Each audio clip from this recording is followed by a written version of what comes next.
Heyo! Today I'm going to show you how I made some witches broomsticks and this holder. My mom's always been super into Halloween, so this year I thought I'd follow her footsteps. You're going to start by cutting down a few nice branches. Confirm to your neighbors you're crazy and drag those bad boys inside. We'll have plenty of time to sweat later in hell, but don't be a full animal, at least put a tarp down. I'm starting by using some old scissors to strip down the leaves and cut the branches to the length I'd like the broom head. Using my exercise equipment as a prop and close to a dozen glue sticks, I use a hot glue gun and place all the loose branches evenly to build up the broom head.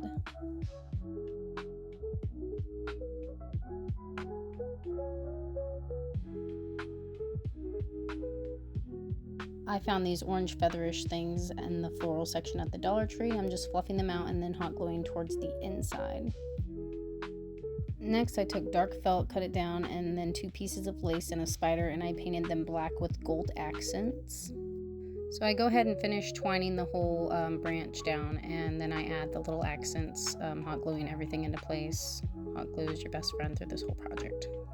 I call that one done and then start my next broomstick. I spray painted the twigs and the base branch black. Again, just hot gluing the twigs down enough that they're going to stay until you wrap it with the twine. I made 2 broomsticks with the cheap floral from Dollar Tree, but this one I really wanted to splurge into a broomstick that's inspired by one of my best witchy friends, Madeline. I found these cute black florals at Michael's. The purple feathers were from the spring clearance section, so maybe look around. You can find some little cheaper options if you want to add some accent colors.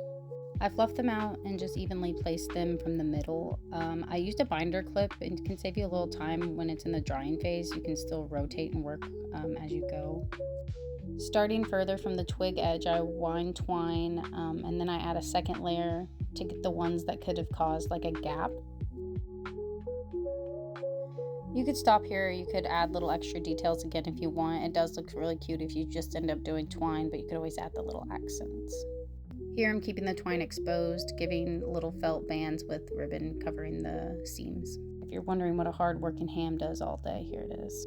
My boards were 8 foot long, so I wanted to keep it simple and wanted my holder to be 4 foot tall by 4 foot long with a little bit of hangover edges. I didn't have reclaimed wood, so I took about an hour and a half to beat the tar out of this brand new boards. You know, give them some character. Using the part you pull the nails out with, I used the back of the hammer to peel and weather the edges, pliers to stab holes and make scratches going with the wood grain, and even hammering the tops for the dents. Absolutely wear gloves with this part, non-negotiable. Don't do this if you're not gonna wear gloves. Next, I roughly place my layout. I used a drill to do a pilot hole before screwing it together. The integrity of the wood's already fragile, so rather take the extra step than the wood starts splitting if you just go straight in with the screws. I got a really dark stain, probably darker than I should have with plans of a sign, but pick whatever color you like. I'm using a paintbrush to get a lot of the grooves that I've made and using a rag too, and then using a dry rag to wipe each board as I go. I cannot tell you how many times I almost dipped that stained paintbrush into my coffee mug. This is where your hours of weathering pay off and it really starts to look like reclaimed wood or splinters from hell, one of the two.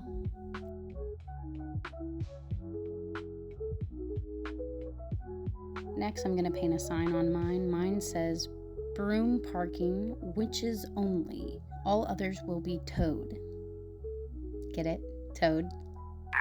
Anyways, I use a free witch font generator online. I printed it off and used carbon graphite paper to transfer a stencil to paint. I use paint pens and write a base coat out, followed by a final color, and I outlined in black. Using a Sharpie actually makes cleaner lines, so I switched to that by the last line, but I suggest doing that from the get-go because those paint pens can kind of splatter if you're just like doing the single line.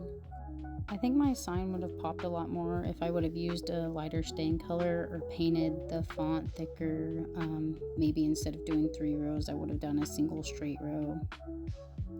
I still really like how my broom parking turned out, with my special favorite being the black broom. Follow me if you want to see more random tutorials as we creep towards Halloween. Hopefully I can make it just as special as my mom did for me for Oki. Thanks for watching!